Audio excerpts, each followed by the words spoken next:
Hey everybody, welcome back to Indie Game Dev Report. This is episode 22. I'll be interviewing Bromantic Games on their game Folklands. First, I just wanted to chat about a few things that are happening. First, Mario Builder 64, the ROM hack by Rovertronic and Arthur Tilley, has been released, and it is so much fun. You should check it out if you're a game developer, like a level designer type person, and enjoy Mario 64. Check out Mario Builder 64. It's so much fun. You can make your own levels and upload them and download other people's levels.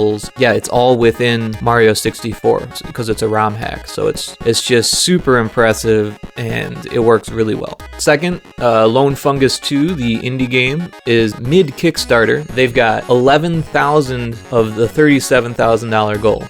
And there's 20 days to go at the time of recording. Yeah, Lone Fungus 2 by Basti Games. Next, GB Studio, an engine that I've been talking about on and off on the podcast for a bit because I've been using it. They're nearing a 4.0 release, which is really exciting. The 4.0 beta is already released. I haven't actually checked it out yet, but I've been seeing other people's work checking it out, and it looks pretty cool. It looks like it's got some great new features, making projectiles follow an actor, things of that nature. Yeah, so it's just really great to see that GB Studio is cranking out updates, and already we're getting ready for a 4.0 release. That's really nice to see. Also, I'd like to mention that I recently found a community for chiptune artists called Battle of the Bits. Now, this isn't a new community. This community's been around for nearly 20 years, and I'm just finding out about it now. So it's kind of underground, but it's also pretty big considering that it's been around for this long. Yeah, so if you're into chiptune music, also if you're just an enthusiast, there's a way to listen to people's creations. Essentially, it's kind of like the name implies, Battle of the Bits. It's a little bit like a Battle of the Bands type thing, or like a game jam for chiptune artists where they put in their own music based on a theme, and some of them have like requirements and certain specs that they have to fit into and whatnot. But yeah, it's really cool. Check it out. There's a website, and then there's also a YouTube channel. So Battle of the Bits. Just search for that, and you should be able to find it. And the person behind the community just released a Kickstarter instrument called Bleepler, which just got funded on Kickstarter. So that looks really cool. I don't know. I might have to get one. So without further ado, here is the interview with Bromantic Games on Folklands.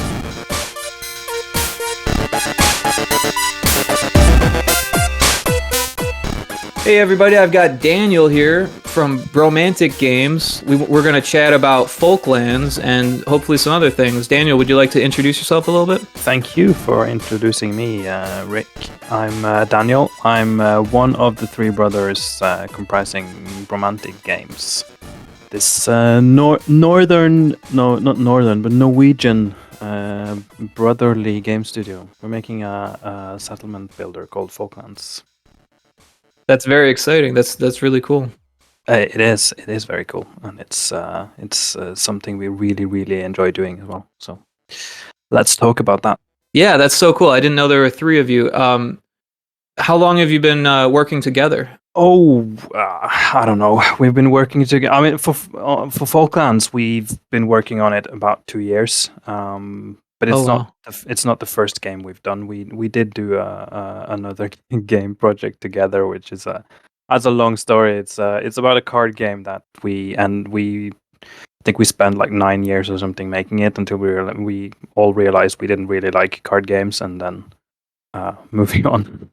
Wow. So that was Dragon Evo, is that? That's the other one, Dragon Evo. And how? Just real quick, if we could touch on that, how did that do? How did that perform? For the being our first game, I think it performed decent. We had a couple thousand players trying out the game and playing it kind of semi regularly. I think it did well.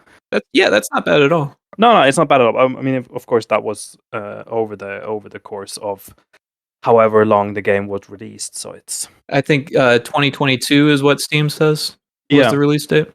Yeah, it was a really good learning experience as well. Releasing a game on Steam and trying to connect with the players and community and kind of building up a relationship there. It was a really interesting experience for all of us. Now, I didn't play that one, but it looks fairly polished, and it even looks interesting. Game mechanic wise, I think it was actually really cool. It was kind of like a mix up of a card game and a role playing game. So there was this leveling up your cards mechanic, and you equipped your cards, and opposed to other card games, you played with your full deck in each game. So you could set up different decks for different purposes, but you didn't have this random card draw. So it's almost like this chess style tactics, and some other interesting mechanics. Oh, I think it would be a lot more fun for all of us if we enjoyed playing card games more. In the end, we didn't. that's really interesting. And so, did you realize during the development of that one that you didn't like card games, or No, was it like you worked on it so long that you no longer like card games? no.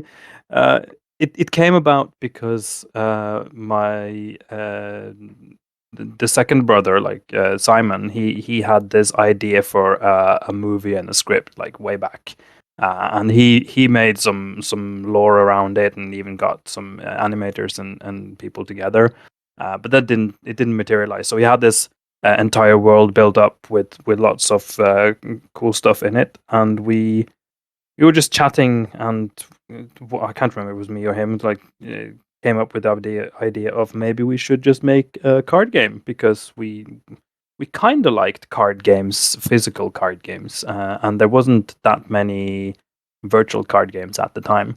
So we had this idea that you could have like a multi-device card game where you could play with your phone. So your phone could be your deck or your hand, and you could kind of play with each other.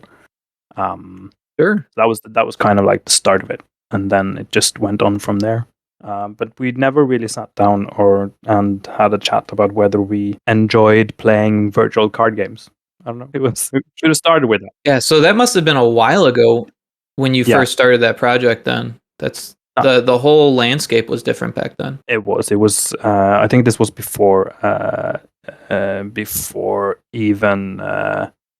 Yeah, I mean, any of the card games was around. I think. Yeah, I can't remember any of them. Yeah, before Slay the Spire, which was like groundbreaking. Yeah, definitely. Yeah, that's really cool. So, did you guys work on anything before that, or was that like your first time doing anything together? No, that was the first time we did stuff together. Now, were all of you game developers at that point, or did you decide like, hey, let's make a game and all become game developers, or was one of you a game developer and taught the others, or how did that work?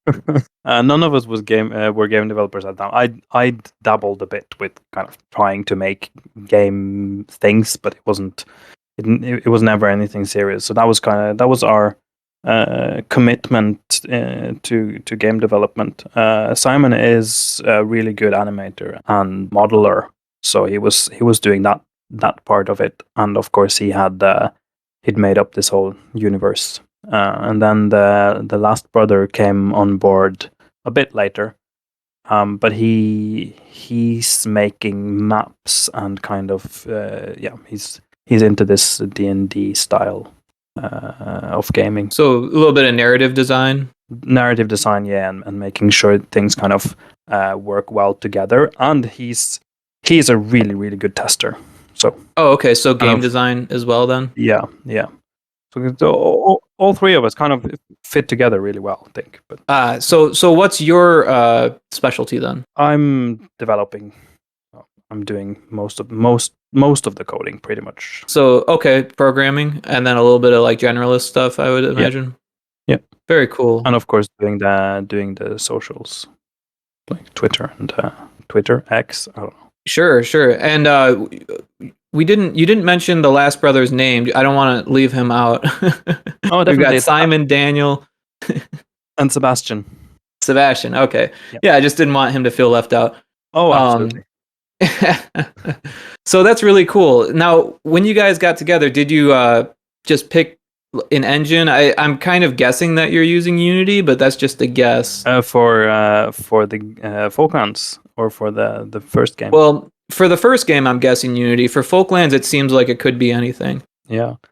For the first game, it was actually written as a browser game, so we didn't. Oh, wow. We didn't really end up using any engine. It's custom made with a backend that we did. That's actually pretty impressive. Yeah, it was a really interesting experience releasing it on Steam as well, because it was there weren't that many libraries available to make sure everything integrates with Steam, but we did manage to get it working in the end. So it's yeah. Yeah, I'm sure there was some major hurdles there. Yeah, it's not specifically well. It's not very well made for that kind of game. Like, yeah, doesn't work that Interesting. well. But yeah, So, how did that change, or how did that affect your decisions going into Folklands then? it did. We actually used some of that code to get the prototype up and running, and then we switched to a game engine, which is still actually a browser engine. It's called Phaser. So it's Oh, not. I'm not familiar with that one. That's interesting. Yeah, it's not. I mean, it's not that well known, I guess, but it's a really really well made open source game engine for web games. So I if you're see. making web games, or yeah, if you're making that kind of game, then Phaser is a really really good option. I'm not sure if we're gonna stick with it because obviously there are some limitations when you're doing web games, like uh, how that integrates with the rest of the system. Simple things like screen resolution, hardware support, uh, performance when you hit a certain point. So for prototype and for a demo, it's really good, and we'll see how we end up, what we end up with. I'm guessing if we were to switch or if we were to use anything else, it would probably be something like Godot. Okay. 'Cause that's yeah, Yeah, it's no, well it's a very set. popular engine right now. Yeah, it's probably it works well with 2D content, I think, and yeah, GD script and the code that we have today is very similar. So yeah, that would probably make it easier to switch than kind of throwing everything into Unity with a completely different engine and way of working. Yeah, no, I agree. I'm a Unity developer myself, but I tend to play around with as many engines as I can. Hmm. But so Folklands isn't an online game, No, right? It's all premium executable type style game. yeah, Um, definitely. So so everything locally, and I mean you can play with your friends. There is a multiplayer component to it, but it's yeah. I didn't realize that. That's really cool. Yeah, I mean that's one of the main reasons we made the game, because we the three of us, the three brothers, we love that kind of game where you kind of it's a relaxing settlement builder that you can kind of jump in and out of. So we made the game so that you can start a game on your own and you can kind of start building your settlement and get everything working. And then if you want someone to join in, you can just invite them in and they can start playing on the same map. Or you could start together from the beginning, or you could play all on your own. That's really interesting.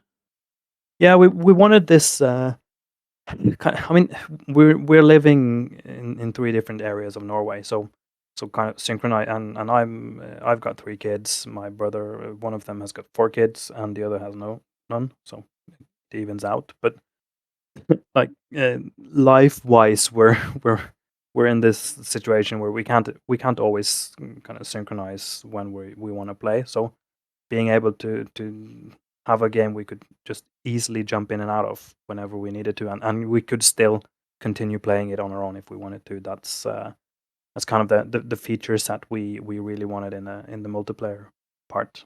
And then of course the classic settlement building stuff that we have from the games we played growing up. Yeah, no, I think that worked well. I don't know if you've played Transport Tycoon or something like that. I haven't. No, it's also got this very low on a low threshold jump in, jump out multiplayer component. Sure. And I think that's important these days. You know, it keeps things less complex, which is good when you're trying to sync up different people. Yeah, I think so. It's worked very well for us. So, If you, yep. just a real quick question about how that multiplayer would work. So, would it be two people working on the same settlement, or two settlements nearby, or how would that The work? way it's set up now, you can you have your own settlements. So I have mine, and my brother has his, and whoever joins they have their own settlement.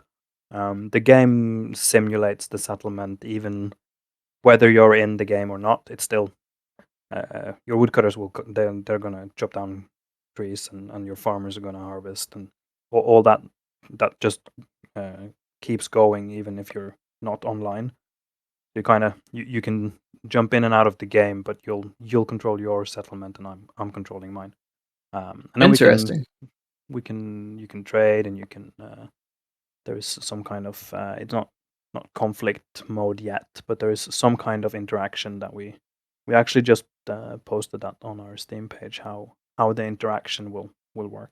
Yeah, I'll have to take a close look at that. Yeah. Definitely. That's one of the things that people have kept asking us, like, how do you? I mean, is there a conflict mode? Is there, because we were always mentioning the fact that it's a peaceful settlement builder, so it's not like Age of Empires where the end goal is going to war, and it's not like Banished where you're completely on your own and there are no other players. So there has to be some kind of interaction. In the demo, you can trade with like this off-map NPC, but in Mhm. multiplayer mode, you can trade with each other. You can kind of, Wow. if I wanna be a bakery, I wanna make bread for everyone, then you can set up a trade with my settlement, and you can buy bread, and then you can focus on That's something else. that's really cool. So there's like a virtual economy then. Yeah, I wouldn't call it a virtual economy. That's a bit of a stretch, but yeah, Okay. there are some pricing involved, and yeah, but it doesn't. There's no market. You can't crash the market by flooding it with bread.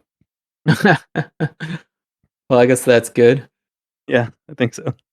I'm glad you mentioned Banished because that's a game that I spent a lot of time in, and Mm. that's the like closest like that I could think of a game that I've played that's just like or similar to Folklands.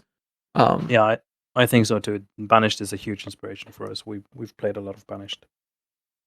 yeah, I really love how much you've taken from and then you've also kind of like learned from as well. I feel like because Banished did a few things that were kind of like I wouldn't say questionable, but they were experimental almost, like the way that all of these settlers would come in at once and kind of if you weren't prepared, then it would kind of screw everything up, you know, Yeah, I think that things of that nature.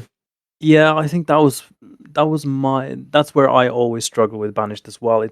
I love the game and how it kind of it forces you to focus on making sure everything is covered. Like, you need firewood, and you need to harvest in time, and you need to sow in time. But then also, if you miss that like once, you can also destroy your entire settlement if you're not careful. So it's very, very punishing if you miss some. There's a timing element to it that if you don't pay attention, it can be really hard. Yeah, it was punishing, It was and like very the punishing. the bigger your community got, it seemed like the more things could easily get out of whack. Also, well, I mean, like it was, I don't know, when it was small, it was hard too, but you knew what you needed, and then once it got Yeah. bigger, it's like, oh wow, there's a lot to take care of here. Yeah, and I think I really like their idea about having your people grow up. So you have these children that join your settlement, and then they grow up, and then they can contribute with in the different roles and jobs that you have available. But I think that it wasn't utilized well enough. I think it should have been kind of. I mean, if that was it's such a core part of the gameplay that kind of, if you don't pay attention, you almost miss out on it. But I think that's a really cool. That was a really cool feature. Yeah, they definitely did a lot of interesting things with that one. Oh yeah, Now on Folklands, um, it seems like you're kind of picking and choosing your battles in a good way, right? yeah. And I guess I'm Think just so. curious how much of the game is left to be completed, and how much you're still working on, how much is set in stone, or that kind of thing. The I dev think cycle. Yeah, I think we have a fairly fixed, like set in stone idea of what the game is supposed to be. The demo it is as it's out now, that has, I think it's got 2.5 probably tiers, like the levels where your settlement progresses. But it doesn't have the multiplayer bit, which is it's kind of important gameplay wise, because there is a trading component, and there are some NPC characters that kind of interact with you. So, I mean, that bit of the game isn't completed as I see. something anyone can play yet, but it's an important part of the game that we've designed it, and we've described it to each other, and we have this gameplay document, and these, like, this development board where we kind of expand on the idea. So feature wise, that's probably the only piece that's missing in what everyone else can play today. But apart from that, it's mostly just adding content to the tiers that are going to be available as you progress. I So I see. think we have like 2.5 or 3-ish tiers available now, and then we've got 3 more tiers planned for now with the content that we've come up with so far. But then we've always said it's going to be a collaborative effort when we release the game in early access. So we'll see how kind of player feedback influences that. Might be that we For need to sure. change things up. Who knows? And how has the feedback been, as far as just getting it from players? And I noticed there was like a button to provide feedback. Is that working well for you? That type of thing. Yeah, that feedback has been absolutely fantastic. There are some technical issues that's been it's kind of 2 different categories of feedback. It's the feedback on the game itself, and then you've got the technical stuff where things aren't working or something isn't working optimally and stuff. And we see that's influenced by the fact that we're using the Phaser engine. It's got some very real technical limitations whenever we're using that together with Steam. That's I kind of see. that that gets in the way a bit too much. So it's kind of, yeah, we're in a kind of a struggle there. But as far as gameplay goes, I think the common feedback is that we're fairly spot on with, like, the feeling that we're chasing. We want to have this kind of retro feeling that reminds you of these games that we're inspired by, but it's still its own thing. So I think the general feedback from that is that that seems to be spot on. And then there are some feedback on how game mechanics work. Like, if the fire is too punishing, is the food distribution working as you expect it? How does happiness and folks work with all of this? So we've already adjusted some of the features based on the feedback. Like, we had this one of the most common feedback we got after the Next Fest demo was that taxation as a mechanic feels a bit off. It doesn't uh, it doesn't feel like it fits in with the theme. So that's been something we've adjusted already based on how players react to it. And then That there's makes sense. obvious, yeah. And I mean, we kind of like the idea, but then it's always what the main reason we put it in was we wanted to kind of control the speed and spread of your settlement. So when there's a gold component to it, like, you have to have enough gold to purchase your buildings, then that kind of it artificially slows you down, but it still Hmm. makes it possible for us to kind of control the progression. But then there's already you're already slowed down by the fact that you can't build stuff if you don't have the materials to build it. So it just feels like an add-on that doesn't really add to the game. It just limits you, and also doesn't really give you any real reason to kind of play with that mechanic. So um, yeah, Yeah. that's one of the earliest feedback we got. So I have a question. If you put down more than one tax house, do you get more taxes?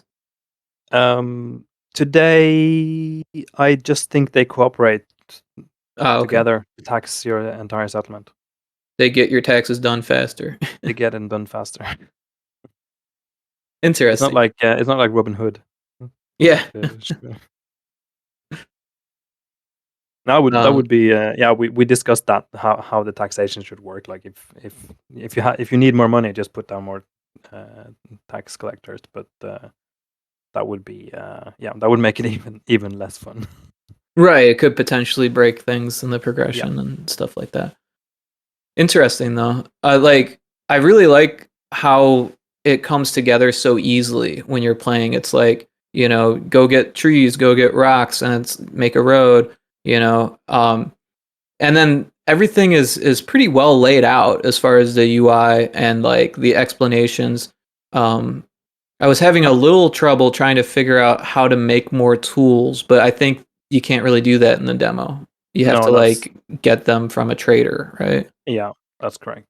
I'm happy you feel that because that's something we've really focused on. We did we worked with several streamers and like these indie streamers who showcased the game and watched a lot of streams trying to figure out how do people play the game and how does the interface work with like does it help you, does it get in your way, where are people getting stuck. And we've watched a lot of videos and streams of people playing it. We actually did in the first demo we had this. I don't know if you've played Anno before, but it's the interface reminded you more of Anno in the way that you had this like graphical sidebar and you have a compass and stuff, but it felt a bit limiting. So we switched it up with something that could scale with modern computers. So we could put it on the Steam Deck, and you could play it on a super high resolution screen if you wanted to. So I don't think we've enabled the scaling in the demo, but it's you know the interface is fully scalable. So that's like Cool. just a minor thing, but um It it's makes a big something. difference. Yeah, it's something that we put a lot of work into making sure it works on different devices and resolutions and stuff. And I'm I'm I have some games that I like to play, but then if I feel that the UI is getting in my way and it doesn't help me, then that turns me off of the game. So I don't want people to have the same feeling towards our game, like the UI is in my way. I want that to be part of the game experience, that you kind of feel like it's giving you something extra. Yeah, yeah, and sometimes you just need like what you guys are doing. You just need to get video footage or watch people play because when you're, I mean, I'm sure you know, and most of my listeners know that when you're in it, when you're developing it for so long, it's so hard to like see it with fresh eyes, you know? It is, and like you said, something like the way the buildings and the things come together. It's when when you're developing it, you get, I don't know if you get this tunnel vision. Like my Hmm. settlements are mostly always laid out the same. Yeah, I mean, no matter what kind of map I'm on, my style of settlement is always similar. And then my Simon's style of settlement is completely different, but it's still he's only he's always doing it in the same way, just it's very different from mine. And then you have Sebastian, who's planning out and gridding out his entire settlement way before he's built anything. So he'll have these huge grids and like it's plan out the entire settlement way before he's got even to the next tier. And it's fun to watch. Like we're family, and we have these three completely different styles of playing. So when you get to see streamers and total strangers play the game, it's so rewarding. But you also learn a lot about the game that you just wouldn't have come across if we just kept playing it in our own ways. So sure, yeah, absolutely. it is really rewarding to see other players play the game. Yeah, I was having a lot of fun with it last night. I'm happy to hear that. Yeah, I actually played it a little bit more today too, just to try Did some different things. did it burn down? Because I lost a house, but okay, no, actually, what happened the first time was that I think I got stuck on the tutorial where I had placed a lot of different stuff and I had to get rid of it, and then I didn't have enough money to put down a tax house. Yeah. So like I kind of hit a dead end there. So I wanted to try it without the tutorial, and it was actually easier for me after because I had already done the tutorial for the most part. But yeah, little things like that, you know. It's a demo, so I understand that it's probably still getting polished and stuff like that. Yeah, but that's how we wanted the demo to be like that. So you could play the tutorial, but we don't want you to kind of experience the full game through the tutorial. We want the tutorial to kind of handhold you into the universe and the mechanics, and then we want you to kind of okay, now I understand the game. Let me do it on my own, and then we kind of switch up the way we help you when you play the game without a tutorial, but we still kind of want to try and handhold you into placing the necessary buildings and stuff. I mean, we'll let you turn that off in the end, but we saw that even when people weren't playing with the tutorial, they sometimes they would get lost. Sure. Yeah, I mean every player is going to react differently. Yeah, right. And I mean, you've obviously played that kind of game more than someone else, so you kind of have this instinctive feeling like, oh, I'm gonna need a woodcutter and sawmill and stuff, but it doesn't come natural to everyone. So it's yeah. But I'm happy to hear that you didn't burn your settlement down. No. That's been a common theme. Well, I think I should have spent that money on a tax house, but I spent it on a firehouse instead. Yeah, that's good priorities. Until you don't have any money. No, Yeah, it was a lot of fun. I liked that you've got the units on the screen, of course. You can zoom in super close, which is nice. yeah. I think Simon has done a really good job animating the characters. That's something we're gonna like. That's one of the. I think that's gonna be one of the main differences from if you're playing like the first couple of tiers in the demo and then you're playing it in the full game. I think you'll just notice that there's a lot more going on.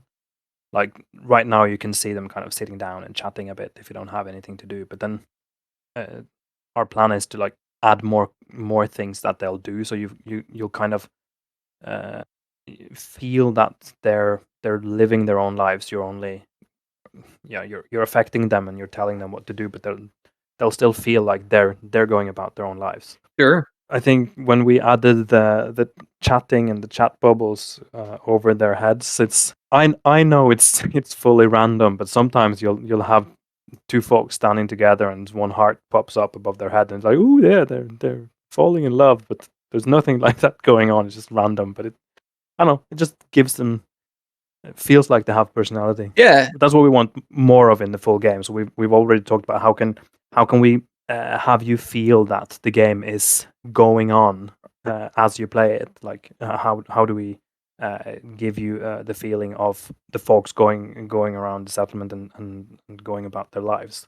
We want to add more content that kind of gives you that feeling, but at the same time, it's going to be a similar kind of game to what the demo is today. Sure. Also, we don't want the settlements to burn down so easily.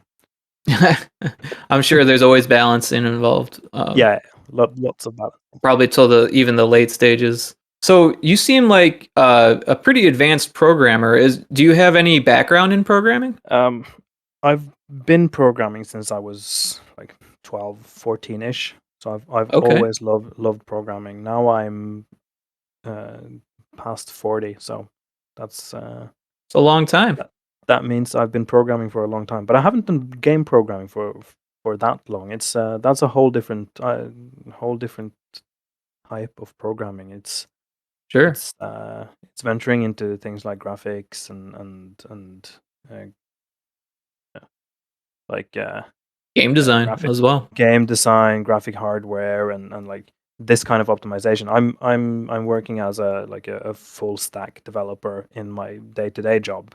Oh wow, But that's really cool. yeah, I'm really fortunate to be able to work with what I love, but it's not game development. It's a whole different thing. So I can use some of the things I know from before, like I know how to structure things. I know how to do large scale development. But sometimes when when I'm starting, like when I'm doing the game type of development, I still feel like I have no idea what I'm doing. So it's That's always game development. it's game development. I see that when I'm talking with people on Discord and on Twitter. It's like that's a common theme. No one really feels like they know what they're doing, but I don't know. Yep. And it changes minute to minute. Sometimes you're on top of the world, and then other times everything's falling apart. Yeah, like And I then was you so happy realize when you I was just missed one little thing, and then it fixes it. yeah, that's. I mean, you'll get that when you're doing game development or regular development. It's a yeah, it's a common occurrence. For sure. Do you have any education then in programming? Nope. Oh wow, that's Uh, really cool that you were able to self-educate then. yeah, I, I mean, it's 20 years ago since I started, so obviously getting into development professionally was a bit easier back then. So I was lucky enough to get into it before it was so advanced as it is today. I'm sure you I think still it's needed to know probably what you're doing though. yeah, definitely. I mean, yeah. But yeah, So I feel a bit lucky. I feel like I entered the programming profession while it was still fairly doable to do it as a self-taught developer. I think it's a bit harder now. I'm Um, sure it would be. It would probably depend on location and industry and all that yeah. stuff. But we just like going back, like you said you were like 12 when you started. What got you into it way back then?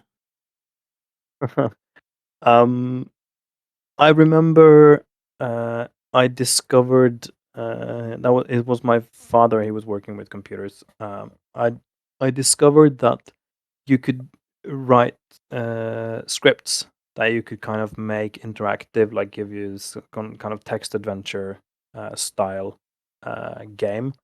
And I just really wanted to make like an interactive story, and that was the trigger for trying to learn programming and development. I Wow. just wanted to make an interactive story where I could kind of uh, I can't remember the theme right now, but I just remember the feeling of kind of something coming up on the screen asking you what you want to do, and then depending on my answers, the game could progress in different paths. That was the overall goal. I don't think anything came out of it, but that was my goal when I started. And I mean, that's a pretty ambitious goal, so I understand why it wouldn't come to fruition.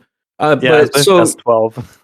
right, right. But you got your inspiration from games, and then how come it took so long to get back into games? Things just that was just life, I guess. Yeah. It's um, I started down a different career path. I was still into computers when I started my formal education, so I wanted to work with computers, and so I started an education path that would let me work with computers. But it didn't work out in the end, and I dabbled in a couple of different jobs, and then just by pure coincidence, I managed to get back into programming professionally. So I think it, Wow. yeah, it's just life. Life happened, and yeah. But Got to roll I've with the always punches. yeah. I mean, it's just yeah. Very cool. So, what kind of release date are we thinking about for this for Folklands? We're aiming for late 24. Okay. So hopefully we'll be able to finish the content we want by the last quarter. And And if when did you we guys don't, start? we'll yeah, it was about 2 years ago. So it was the end of yeah, a bit more than 2 years ago. I think it was the end of 2021, I guess. Wow. You I guys would are have to go moving back. really fast. Yeah, well, it's I don't know. I don't know what the average speed is I making a guess it's game hard like to this. say. We only have ourselves to compare with. Everyone goes at different speeds, so Yeah. yeah, I get that. it's mind-boggling to me because I usually do a lot of like solo stuff. So I see these other people just like going, a million miles an hour compared to Yeah. my like snail speed, So I still feel like that sometimes. I mean, I have bursts of what I feel when I'm feeling productive and creative, and then there are like long stretches where I don't feel like I'm doing much.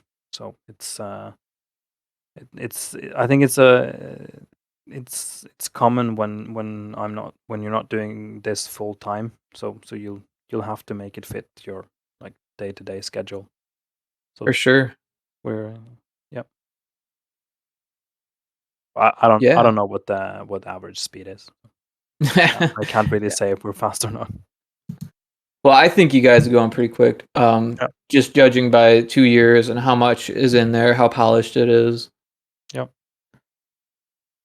Yeah, like I said, Simon is doing a great job with making the models and stuff as well. So it's we're happy. No, we're lucky to be able to work together. Like I'm doing my bit, and I can progress in my speed, and he can do his bit, and like we're lucky that we can contribute to different parts of the game. All three of us, pretty much all the time. So it's working together like that is we're really lucky. For sure.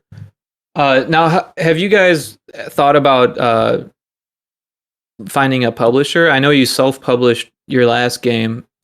Are you probably you're planning on self-publishing this game? Then I take it. We self-published our last game. For Folklands, we actually did get approached by a publisher, so we have signed an agreement with them. Oh, It's a small publisher, but yeah, they're being really helpful, and I think that was almost. I don't think it's a full year ago, but like 10 months or something, 8 months. wow. I love hearing about good partnerships with publishers. Yeah.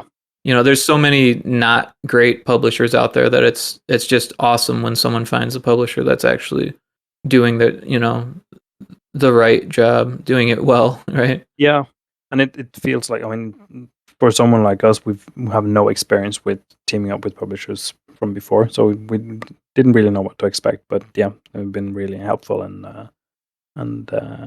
it's been worth it.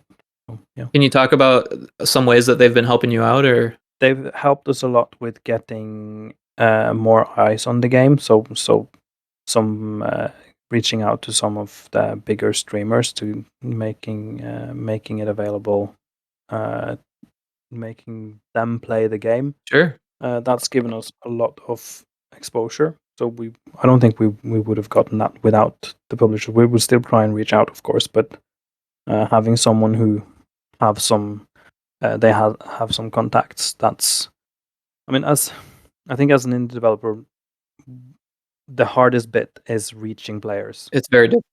Yeah, I think so, and that's what we felt with the first game as well. It doesn't really matter how well you've designed your Steam page, how well the game plays, if you're not able to reach players who want to play the game.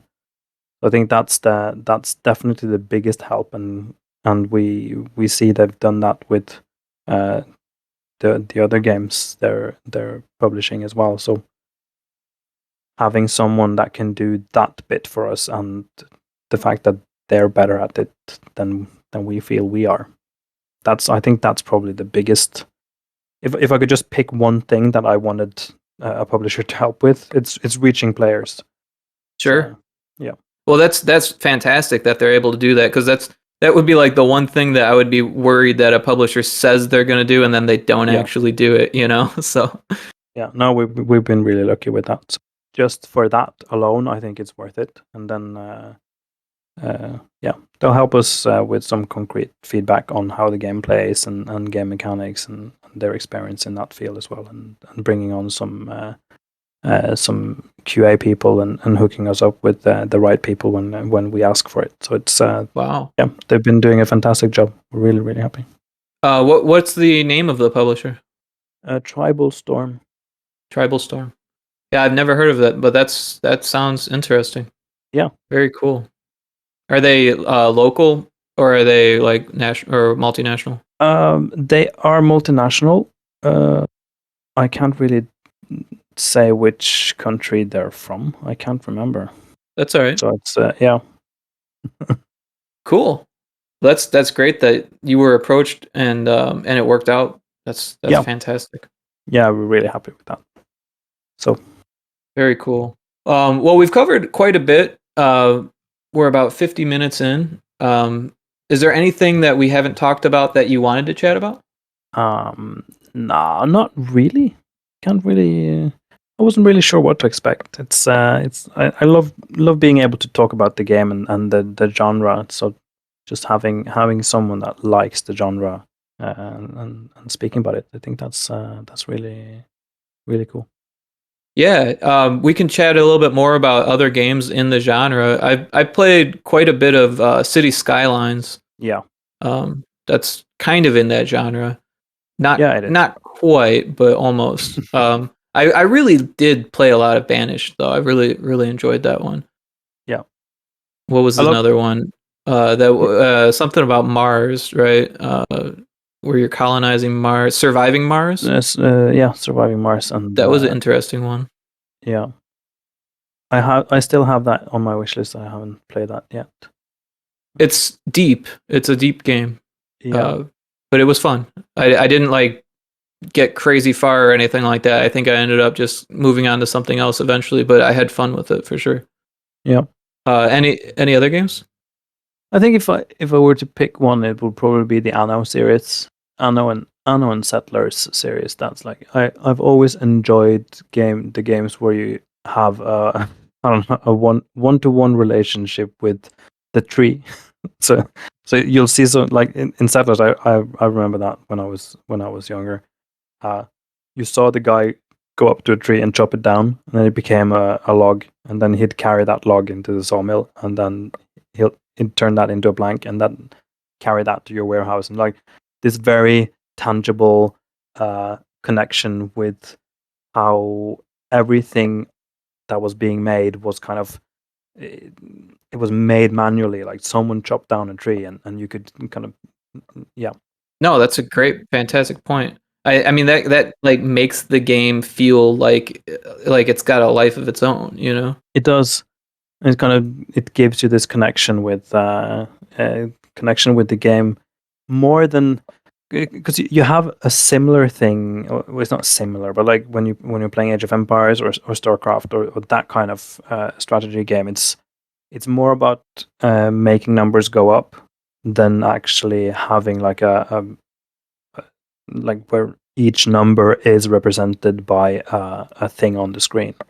So in Age of Empires, for instance, when you're harvesting food, it's just a number. So you don't have. I mean, of course, there's going to be bushes on the map, but you'll see the numbers go up. That's the relationship with the resources. But in Settlers and Anno, kind of they're harvesting one tree and they're harvesting one bush, and it's yeah. I like and I think that was the same in Banished as well.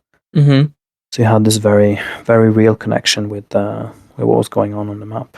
I like that. Oh yeah, no, I think you're doing a great job with that. What, if any, what do you think were the hardest parts of development so far with Folklands? I think the hardest part is making sure all the things you want to have in the game are presented to the player in a way that makes sense. I think we still have a lot to do there. I think it's one thing is making the mechanic work. So like, does taxation work? Does fire coverage work? Can you turn stone or can you turn iron into iron ingots? Can you turn those things into recipes that become tools or things? That's one thing, but then doesn't really help you that much if that's in the game, but you're not doing a good enough job of telling the player how to utilize that mechanic or how to actually play the game well. So I think that's one of the hardest thing, not onboarding, but giving the players enough information so they understand why the game does the thing that it does. And that's, I think we've learned that a lot from watching people play the game, where they'll get stuck on things that makes total sense to us, but then we haven't told them about why things are the way that they are, and you always realize that some things haven't been communicated well. Right. I think that's the hardest bit. You can have this great idea in your head, and to us it makes total sense, but then to someone else it doesn't make sense at all, and then they just get frustrated and they don't understand why the game doesn't work. But then I can tell them exactly which button, which house to click on, and tell them why it doesn't work. But that doesn't make it a good game experience to them. I think that's the hardest bit. Sure. Translating the idea that we have in our heads into something that makes sense to other players as well. No, that's a great answer. And I'm sure most people can relate to that. It's just such a difficult task in game design to get that intuitive feeling when you give the player a controller and they know exactly what to press. Yeah. And I know that the games that I enjoy playing the most, they're doing a good job telling me why the game mechanics work and how they work and where I should be focusing. I think the success of the game will definitely depend on how well we manage to do that. I think it's working fairly well for the feature set that we have in the demo, but then that's the result of us watching others play the game for a long time, kind of refining over and over and over. So it's very different from what it was when we first put out the demo the first time, like the first experience we had with someone that wasn't the three of us playing the game. It's a totally different game now than what it was back then, and that's because we realize we're not. It doesn't make as much sense as we thought it did, and I think that's one of the things that have been hardest. For sure. But it's also very enjoyable. Oh, yeah. No, I mean, getting to interface with your audience and talk to people about the game, that's always fun. You know, and getting feedback that's like, even if it's like negative feedback, it can impact the game in a positive way. So that's always exciting. Yeah. And it's one of the between the three brothers, it's always we have very different personalities. So one of us will be like very apologetic about why the game does things the way it does, and then one of us will be like, well, of course it has to be like that, and then we'll kind of it's yeah, sure. But in the end, all we want is for other players to enjoy the game. So yeah. Is there anything that you've learned in this dev cycle that you could like bring up just so other people could learn from it too? Maybe. Yeah, that's a tricky one. I think I'm still learning every day. It's I think it's hard to point at one thing. I would say one thing that's been the most beneficial to me as a developer is communicating with others, like starting that fairly early.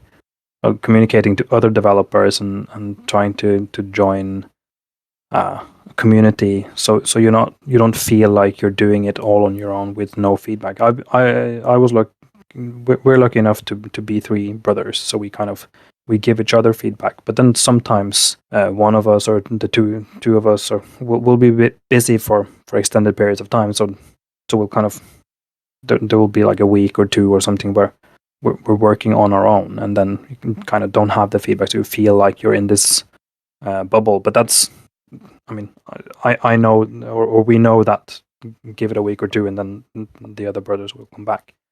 But one thing I think if I were to say something that I've learned is just be part of a community, or kind of try and talk with others, so you don't, because it's easy to kind of bring yourself down and feel like you don't have this, you don't know this, you there's always someone else doing things faster or better. So just kind of having this encouraging community of other developers. I think that's great advice. That's been rewarding. Yeah, I think that's yeah. Honestly, that's the reason why I started this podcast, was to help me network. I'm kind of an introvert naturally. So if I could teach myself to be extroverted, then, you know, that's a good thing when you're a game developer. You don't come off as very introvert, so you've done a great job so far. Thank you. Yeah, no, I'm still learning too. But definitely, there's so many good communities out there, and developers are so friendly to one another. For the most part, not always, but for the most part, they are. Twitter is still a great place to meet devs and to network and stuff. It's marketing your game on Twitter is a little difficult, especially these days, but there's still a lot of great devs on there. And one thing I discovered, I remember when we started reaching out to streamers, trying to find people who wanted to play the game. I always felt that there had to be something more. Like it couldn't be. Did streamers exist that just wanted to play indie games just for the sake of playing them, or did I have to pay someone? Is there where's the catch? What's the catch? But then I think that's I realized there are content creators just as enthusiastic about creating content as I am about game development, and there it's possible to make that connection. You just reach out and be polite and be a nice guy, and then there are actually people out there who want to play your game and give you good feedback and get your game out to others, because they will also benefit from it, and they are as enthusiastic about indie gaming as a concept as you are about making the game. So I think that's also something I learned, but I'm not sure how I can turn that into a tips or anything. But sure, I learned that there are people enthusiastic about gaming that they won't demand anything from you. They just want to kind of take part of playing your game and getting it out there. Yeah, no, I think that advice works really well, and it kind of feeds into the other advice, because not only is it good to network with game developers, but it's great to network with the consumer as well as content creators, because they're essentially advertisers. Yeah, and there are so many really skilled and talented content creators as well. Oh, absolutely! As soon as you start reaching out, you'll discover there's a whole world of really, really good streamers and content creators out there.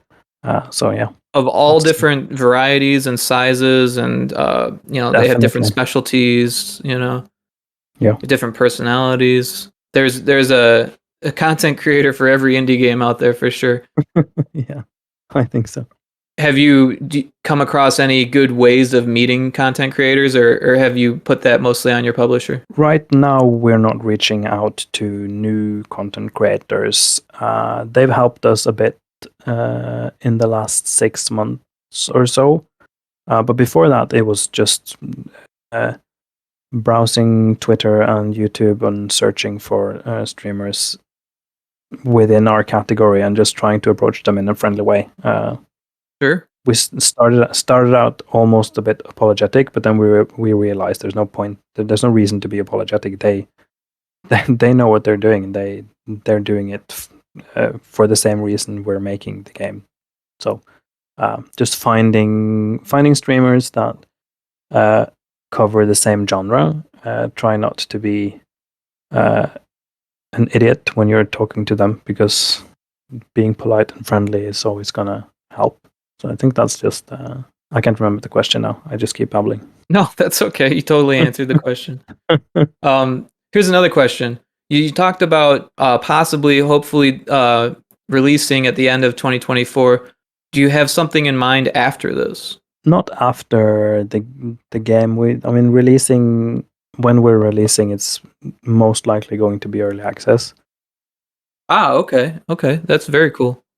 Yeah, because it's going to be fully playable, so it's not going to be like the demo as it is now is all. I think we're already showing a lot of the game in the demo, but for early access we have like a fixed feature set that we want to have complete, and then we have plans for what we want to do up to a certain point. But when we're going to get there, we don't know, and it all depends on how many players start playing the game. That plus we also have the modding stuff, so it's I think if we manage to get it into enough players' hands so it becomes a thing we can keep doing for a while, then I don't know when we'll stop. We started this because we love this kind of game, and we started making it mostly for ourselves, and now kind of it's become a bigger thing. So we'll see for how long we're gonna keep making it. But for the foreseeable future, I can't see us doing a new game. So we'll see. That's awesome to hear. I mean, you got to work where your passion is, you know? Yeah, I think so. And our passion is definitely not card games. And I think that's the only thing we know. Yeah, I didn't see a single card in this one, so I think you're all right. No. But I've seen some cool mashups between settlement / strategy games and card games. There are some cool indie games out there that does that. So I bet there is. I mean, like I like card games, but you know, I'm not like obsessed with them or anything like that. I don't play. Was it Hearthstone or any of the big ones? You know, but Slay the Spire, I got really into that for a while. yeah, I've heard several people say that I must Slay the Spire. I haven't tried it myself. Oh, it was a good one. Should probably add it. Should probably try it then. Yeah, it goes on sale for like really cheap every now and then, Yeah. so definitely grab it while it's on sale. And Pops up every now and then. But then again, you know, it might bring back some traumatic memories of developing in a card game. So I think the first time I got burnt by that wasn't our game either. It was I think it was it Goddess. It was this from a guy that I think he did Populous or something a long while. Oh, I don't know the game, but I know the guy. Yeah, he's a French guy, I think. He had this Populous-inspired settlement builder game, and then just turned into some kind of settlement game with card mechanics. It just didn't work out, and then in the end, the whole game became a dumpster fire. So it was a terrible experience. Now, this is kind of a tangent question, but have you played Settlers of Catan? Yeah, the board game. Yes. Is that something that you and your brothers play from time to time? Yeah, I played that and some of the expansions. Like there's a Knights and something expansion, and there's a Seafarers expansion. Kind of adds to the mechanics, and I think it's the closest. Probably not the closest because there are so many great board games nowadays. But when we started playing Settlers of Catan, it was the closest you could get to this kind of experience as a board game. For sure. Of course, there are cards in Settlers. So yeah, and speaking of card games, there is also a Settlers card game, which isn't related to Settlers of Catan, but it's a very similar. It's only cards, so you'll only play cards, but you're kind of building your settlement with cards as different races, the Egyptians and something else, and it's similar to Settlers, but at the same time it's a card game, but that's really fun. But that's a physical card game, so I think I have that downstairs. And then how about real-time strategy games? Are you a player of those types of games? Oh yeah, definitely. Been playing Age of Empires, Empire Earth, StarCraft. Just name dropping a few. Sure. I was really into Command and Conquer. Red Alert. Yeah, the Red Alert series and Command and Conquer. I don't think I played Command and Conquer when that was just Command and Conquer, but I did play Red Alert and Red Alert 2 a lot. I remember. Yeah, honestly, I got into it. In Red Alert, that was fantastic. The custom maps in Red Alert. Custom maps in Red Alert, and I started. Yeah, I got into that too as well. So. Oh, I never got really big into StarCraft. I tried playing it, and I'm like, well, this. There's a lot to this. I've played it. I've played friendly StarCraft. The problem with playing StarCraft is as soon as you hit someone who's good at it, you realize how not good at it you are. Like if someone knows how to kind of queue up correctly and with the right speed, they'll rush you within like 15 minutes, and you have nothing to defend yourself with. But I always play these games like a slow-paced experience, but then I realized that's not how everyone plays it. I'm kind of the same way. I'm not as good at the RTSs. But I like them. It's I like the building part of it. Yeah, I like the building part. So it's we played Stronghold as well a lot. as brothers. The Stronghold series is something we really enjoy because it's got a lot of building. You can build your walls and your castles and your settlements and everything. You don't really have to attack each other. You can just enjoy the building. I'm not familiar with that one, but that sounds super interesting, right up my alley. Yeah, Surprised I don't it's know like it. a medieval themed. Not well, it's probably a settlement builder.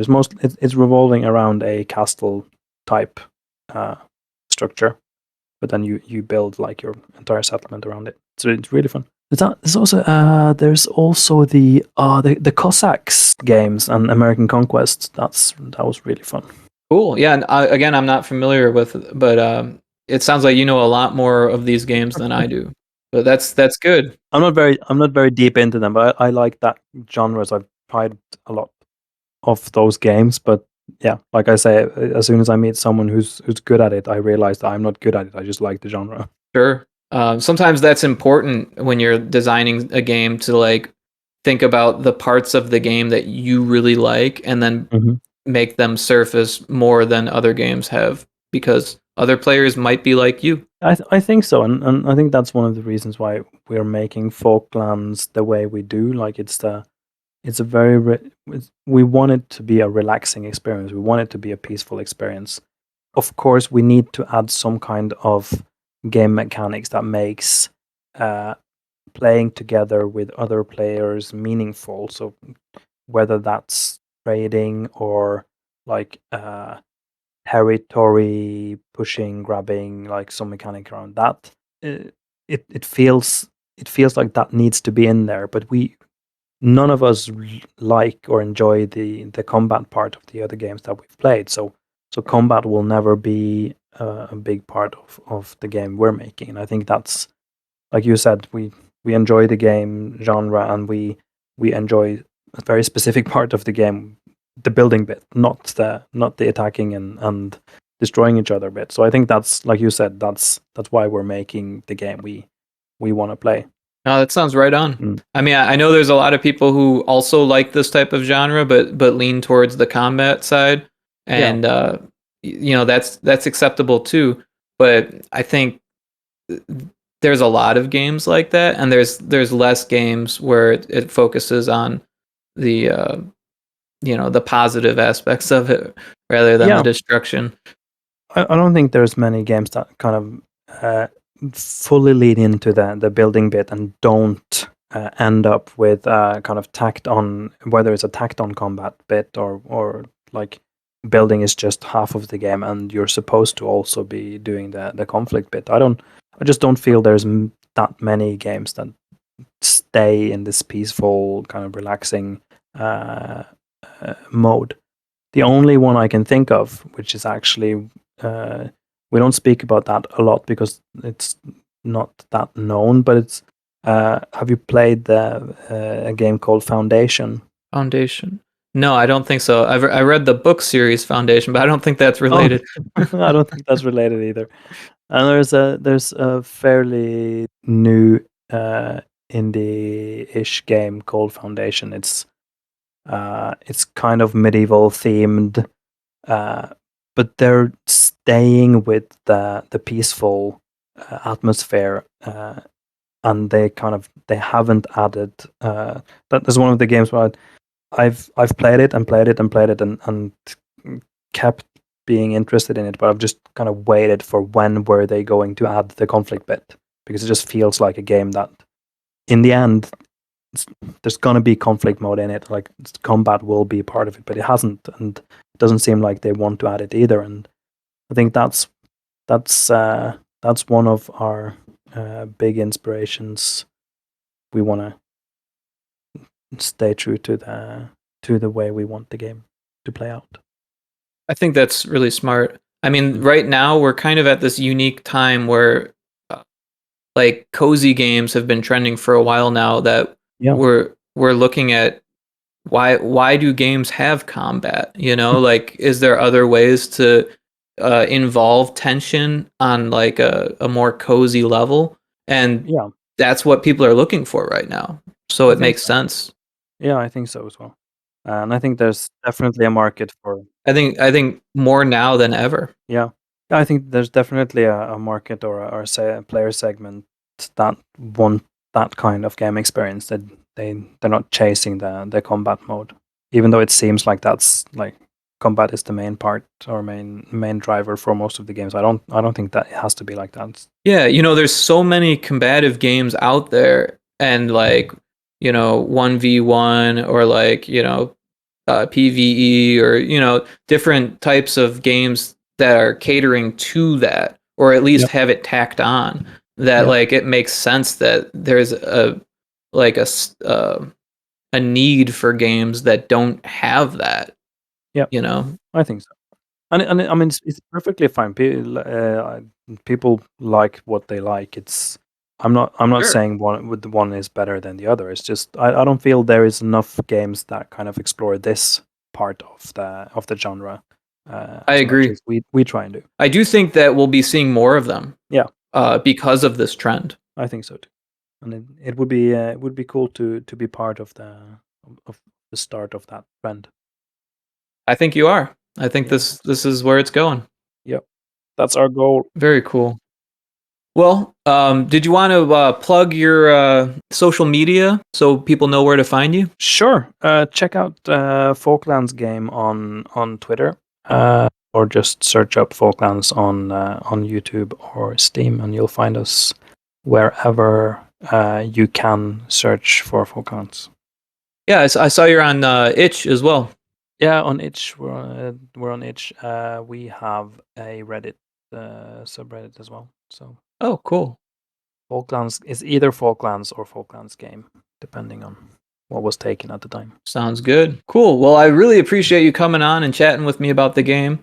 I definitely want to see where it goes, and keep in touch with you on social media and stuff like that. It was a lot of fun chatting with you. Yeah, I'm really happy to have the opportunity. Thanks a lot for inviting us. Absolutely. Yeah, it's a shame we didn't get all three of you on here, but I imagine it's hard to line up schedules. Yeah, I told Simon that I was doing the interview, and he had his head down into a dishwasher trying to fix it, so I don't think he would have been able to come on. I didn't get a hold of Sebastian, so I don't know what he's doing. I'm sure they appreciate you jumping in and taking one for the team here. Yeah, let's hope so. Cool. All right. Well, we'll end it here, and it's been great chatting with you. So have a great rest of your day. Thank you. Likewise. Thanks a lot for giving me this chance to talk about the game, and to you. Absolutely.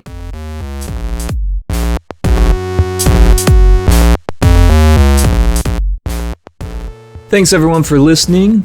That was episode 22 of Indie Game Dev Report. Yeah, go out and wishlist Folklands on Steam. Follow Bromantic Games on Twitter, and thanks again for joining, and enjoy the rest of your day.